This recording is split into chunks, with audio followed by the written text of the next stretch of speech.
ఇప్పుడు రాబోయే ఎన్నికల్లో ఏ పార్టీ వస్తే బాగుంటుందని మీరు అనుకుంటున్నారు? వైసీపీ. ఎందుకని? ఏముంది, కొద్దిగా పేదలు కొద్దిగా బాగుపడుతున్నారు. మ్మ్. విలేజ్ క్లినిక్స్ వచ్చినాయి. మ్మ్. కొత్త ముసలోళ్ళు కానీ పింఛన్లు కానీ మ్మ్. అర్థమైందా, రైతుకు కానీ మ్మ్. కొద్దిగా బీసీ వర్గాలు కానీ ఎస్సీ వర్గీకరణ కానీ కొద్దిగా బాగానే ఉంది. అంటే ఈ పథకాల వల్ల జనాలు సోమరిపోతులు అవుతున్నారు, పనులకు వెళ్ళట్లేదు, డబ్బులు వస్తున్నాయి కదా అని చెప్పేసి పనిని నెగ్లెక్ట్ చేస్తున్నారని చెప్పేసి వస్తున్నాయి విమర్శలు. ఇవన్నీ ఏంటంటే ఆరోపణలు మాత్రమే. అర్థమైందా? ఇప్పుడు చంద్రబాబు నాయుడు గారు అంటున్నారు ముగ్గురికి ఇస్తా అంటున్నారు. అర్థమైందా? ఆయన ఇస్తే ఇదో రకంగా ఉంటుంది, ఈయన ఇస్తే ఒక ఇదివరకు ఏంటంటే టీడీపీ ఉన్న వాళ్ళ జేబులో పోయాయి. అర్థమైందా? ఇప్పుడు ఏంటంటే జగన్మోహన్ రెడ్డి వచ్చిన తర్వాత ఎమ్మెల్యేలు కూడా తినేయలేదు, ఓన్లీ అయితే ప్రజలకు వెళ్ళిపోతున్నాయి.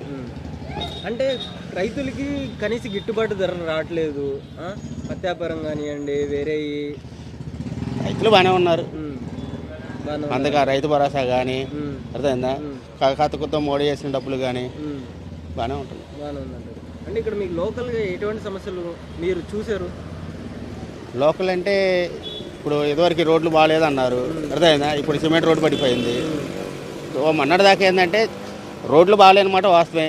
కొత్త ఏంటంటే కరోనా వల్ల కొద్దిగా ఇబ్బంది పడినమాట వాస్తవం. 2 సంవత్సరాలు కరోనా టైంలో వాళ్ళు ఏడున్నారు? ఇక్కడ వాళ్ళందరూ ఏంటంటే హైదరాబాద్లో ఉన్నారు. ఇక్కడ గ్రామ వాలంటీర్ కానీ సచివాలయ కమిటీ కానీ జగన్మోహన్ రెడ్డి కానీ వాళ్ళంతా చూసేసుకున్నారు. అంటే ఇప్పుడు యువతకు కూడా జాబులు లేవు అని చెప్పేసి పక్క రాష్ట్రాలు వెళ్ళి పనిచేస్తున్నారని చెప్పేసి అంటున్నారు. ఇప్పుడు గ్రామ సచివాలయంలో కనీసం 2 లక్షల మందికి ఉద్యోగాలు వచ్చినాయి. గ్రామ సచివాలయంలో ఎందుకు లేవు జాబ్స్? అటువంటి ఇంకా చేస్తే బాగుంటాయి అని చెప్పేసి అంటున్నారు. వస్తాయి, ఇంకేముంది. ఇప్పుడు 2 సంవత్సరాలు కరోనా పోయింది కదా. 2 సంవత్సరాలు కరోనా పోయింది, ఏం చేసింది? 3 సంవత్సరాలే. జగన్ గారు వస్తేనే బాగుంటుంది. ఎందుకని? మంచి పనులే చేసిండు, అన్నీ న్యాయంగా బాగా అన్నీ చేసి పెట్టిండు అందరికి. పింఛన్లే కానీ 45 సంవత్సరాల వాళ్ళకే కానీ గ్రూపులు ఏయైనా మంచి పనులు అన్నీ వచ్చినాయి. కాకపోతే ఇంకా హాస్పిటల్కి కొంచెం మంది భేదోళ్ళు ఉన్నారు.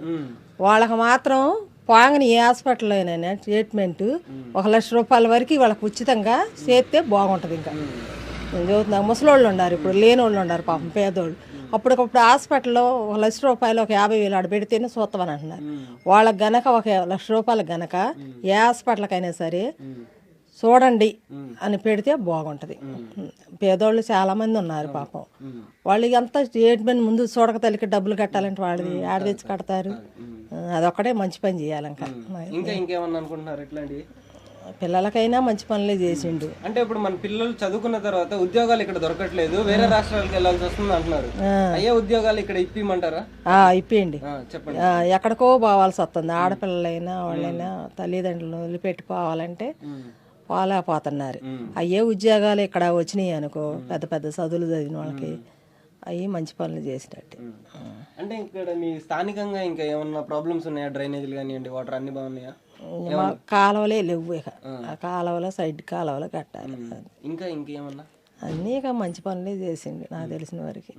అంటే మీకు అన్ని పథకాలు అందుతున్నాయి? ఎటువంటి ఇబ్బందులు లేవు అధికారుల వల్ల కానీ? ఇక్కడ స్థానికంగా ఎవరైతే పెద్దలు ఉన్నారో ఎప్పుడన్నా వచ్చి మిమ్మల్ని అడుగుతారా మంచిగా చెడ్డ, అమ్మ బాగుంది, అమ్మ బాగాలేదా అని చెప్పి? అడుగుతారంటే ఇక వస్తున్నాయిగా, ఇక అడిగేది ఏముంది, అన్నీ వస్తున్నాయి. అన్నీ మామూలుగా చేతానన్నీ చేసి పెట్టిండు, అన్నీ వస్తున్నాయి మాకు. అంటే ఇప్పుడు మీకు ఏదన్నా సడన్గా ఇప్పుడు ఏదన్నా అయిందనుకోండి, మీకు ఎవరన్నా ఉన్నారా హెల్ప్ చేసేవాళ్ళు కానివ్వండి, మిమ్మల్ని చూసుకోవడానికి అని చెప్పి ఎవరన్నా స్థానికంగా ఎవరన్నా ఉన్నారా పెద్దలు? ఎవరు వస్తారు? ఎందుకు వస్తారు? డబ్బు ఉంటే డబ్బులు తీసుకొని పోయి మనం చూపించుకోరావాలి. ఎవరు వచ్చి దేశపోయి చూపిస్తారు? ఎవరు పట్టించుకోరు. ఎవరు పట్టించుకుంటారు? ఎవరెళ్ళ వాళ్ళు పట్టించుకుంటే వాళ్ళు డబ్బులు పెట్టి చూపించాలి. ఎందుకు పట్టించుకుంటే ఓట్లప్పుడు వచ్చి చెప్తారు కదండి మీకు మేమున్నాము అని చెప్పేసి, అట్లా తర్వాత అప్పుడు చెప్పిన వాళ్ళు తర్వాత రాకుండా ఎవరన్నా ఉన్నారు అట్లా? అంటే ఇక చేపిస్తాం, అవి చేపిస్తాం, ఇది చేపిస్తాం అంటారు, కానీ చేపించలేదు. చేపించలేదంటే వాళ్ళ మీద మనం ఎందుకు చెప్పాలి? చేపిస్తారు, వాళ్ళు కూడా చేస్తారు, కొన్ని చేసే వాళ్ళు చేసి పెడుతూనే ఉంటారు.